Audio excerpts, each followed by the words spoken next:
अस्सलाम वालेकुम फ्रेंड्स, मैं हूं यासीन और स्टोरी फैक्ट्स चैनल में खुश आमदीद। दोस्तों 1981 में इसराइल ने इराक के न्यूक्लियर रिएक्टर पर हमला किया और इराक का एटमी ताकत बनने का ख्वाब सिर्फ 2 मिनट में धुएं के बादलों में उड़ा दिया। वजह सिर्फ ये थी, या आप ये कहें कि इसराइल को खौफ सिर्फ इस बात का था कि इराक इसराइल पर हमला न कर दे।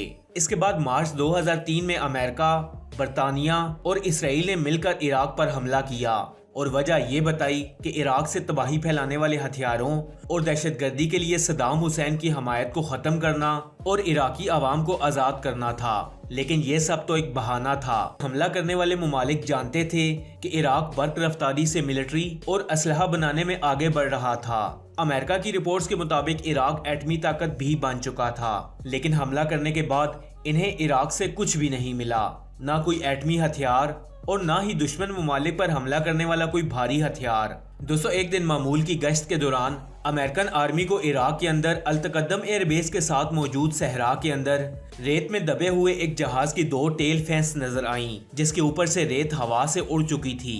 अमेरिकन आर्मी की टीम्स वहां पहुंची और इस जगह को खोदना शुरू किया। जब खुदाई मुकम्मल हुई तो रेत के अंदर से एक पूरा त्यारा MiG-21 बरामद हुआ, जो इराक ने रशिया से खरीदा था। ये त्यारा मिलने के बाद अमेरिका की जानिब से इराक में मौजूद तमाम एयरबेसेस के साथ जुड़े सहराओं का सर्च ऑपरेशन शुरू किया गया। अल-तकद्दम एयरबेस के नजदीक इस सहरा से तकरीबन 29 त्यारे मिले, जिनमें MiG-29, Su-25 और फ्रांस से लिए हुए डिजार्ट मिराज त्यारे भी शामिल थे। दोस्तों इन त्यारों को प्लास्टिक शीट से मुकम्मल तौर पर कवर किया गया था ताकि इन त्यारों के अंदर रेत ना जा सके और इनका इंजन खराब ना हो। इनमें मौजूद ज्यादातर त्यारे ऐसे थे जिनके विंग्स को रिमूव कर दिया गया था। जब इनके विंग्स को त्यारों के साथ अटैच किया गया तो ये पहले की तरह अपनी असली हालत में वापस आ गए। दोस्तों 1980 से पहले यानी इराक ईरान की जंग से पहले इराक मिलिट्री और एयरफोर्स के एतबार से काफी मजबूत हो चुका था और ये मुल्क एयरफोर्स में तमाम मुस्लिम ममालिक से बेहतरीन समझा जाता था। इन दोनों मुस्लिम ममालिक के दरमियान ये जंग 8 साल तक चली, लेकिन उसके बाद भी इराक अस्करी तौर पर गल्फ में सबसे मजबूत माना जाता रहा। 1990 में जब फर्स्ट गल्फ वॉर का आगाज हुआ तो इराक के मद्दे मुकाबिल अमेरिका, कुवैत, बरतानिया, सऊदी अरेबिया, इजिप्ट और फ्रांस थे।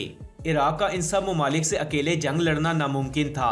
इसी वजह से इराक को माली, जानी और अस्करी तौर पर बहुत नुकसान उठाना पड़ा।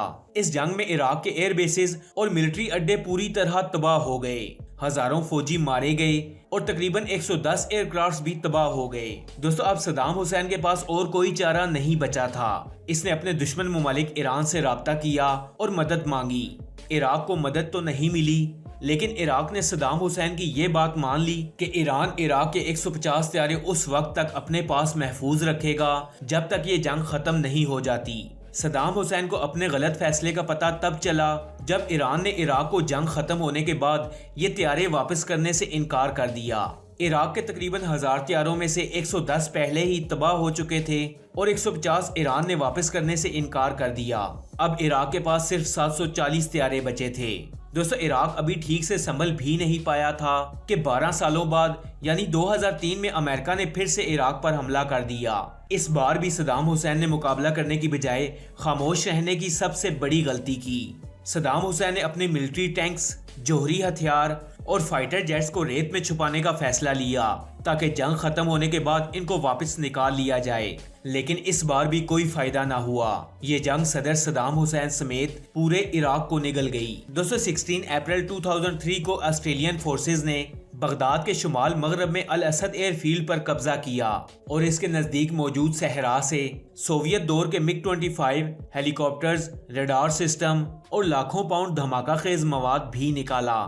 ये सोचकर कि कोई मुल्क ये जंग रुकवा देगा, अपनी एयरफोर्स को जंग में इस्तेमाल न करना सद्दाम हुसैन की सबसे बड़ी गलती थी। जंग के वक्त हथियार छुपाने नहीं चाहिए बल्कि उनसे लड़ना चाहिए। माना कि इराक के खिलाफ जंग में मुख्तलिफ ममालिक की एक पूरी टीम थी, लेकिन अगर जंग लाजिम हो जाए तो लश्कर नहीं देखे जाते। ऐसी कौम का जवाल लाजिम हो जाता है जो अपनी तलवारें छुपा देते हैं।